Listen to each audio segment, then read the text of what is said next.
So hi, this is Randy, and we're continuing on. This is part 2 of the ACME wildcard SSL cert using DNS validation, DNS Manual validation on pfSense. And in part 1, we went through all of the whys and the steps using staging, and then we ended part 1 by asking that you switch over to production and go through the steps again and issue a certificate. And this is what we're looking for here, is we're looking for this message right here, cert success. And this is the certificate here, and you can copy and paste that out. Now the certificate is also uploaded to your store in pfSense, and to see that there, we go to System and we go to Cert Manager, and then we go to Certificates. This is what we're looking for here then. So here it is, wildcard, our wildcard cert, and you can see it's validates, good for 90 days, and it tells us that it was issued from Let's Encrypt. Now there's a couple things that we can do with it, that we want to do with it, and one of them is that we want to export the certificate out so that we can import it into other devices. And there are a couple options here to do that. Over here we can export the certificate, here we can export the key, and here we can export a P12 package. I'm going to do all three. I'm going to get all three of them. Okay.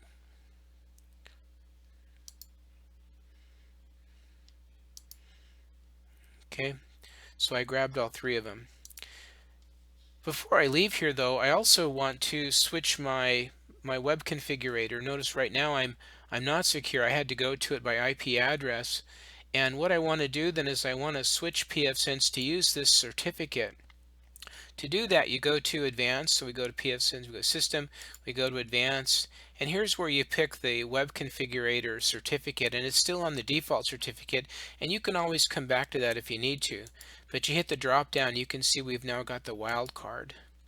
So we would do that, we would click then on Save, and then we would close our web browser and reopen it, or possibly need to refresh it depending on caching and whatnot, which web browser you're using. But what we're looking for then is we're looking for the web browser to denote that we have a secure connection. I want to include you in a little bit of troubleshooting. Sometimes we can make videos seem too simple. So everything we did in the video you followed, but I did have an error, and I believe I've identified the error, but I want to show you some troubleshooting as we can troubleshoot together. I did my normal stuff. Close the web browser, open the web browser, go ahead and close these tabs, and I'm still getting this error. But when I go to look at the certificate, I can't find out much about it using Edge, and so I switched over to Chrome. I downloaded Chrome, and Chrome got an error also, but it told me more. And it says the certificate is not valid, but it tells me why. It says that I'm still using a staging, that I generated a certificate with a staging reference instead of from Let's Encrypt. Well, that's helpful. That's actually very helpful. So if I go back into PF1 and I go look at the certificate, so I go to Systems, Cert Manager, Certificates. Sure enough, it tells me there also that the certificate is from staging, not from production. So what I'm going to do is I'm going to delete this certificate, and I'm going to go through the steps again to create a new one. And I'll also then export the new one. When you export the new one, I can show that to you. This is what it looks like. You get, this is that package of the file, and then these are the individuals, the key and the CRT file. So let me go work on that, and I'll report back. So I found the source of the problem, and I just wanted to show it to you. It's right here. It's while I created my two account keys, and one of them was for staging and one's for production. It looks like I didn't actually set this one to production. So let me go fix that. So that would be right here. This is where I missed it. So now I set it to production. Now I click on save. And there we go. So now I go back over here, and I go through the same process of issue, and then get my text files, go back up into my DNS, populate those, and then go to renewal. So I'll do that and report back. Okay, so I just went through the issue and then renew again, and I got my information back. It says again that the cert was successful.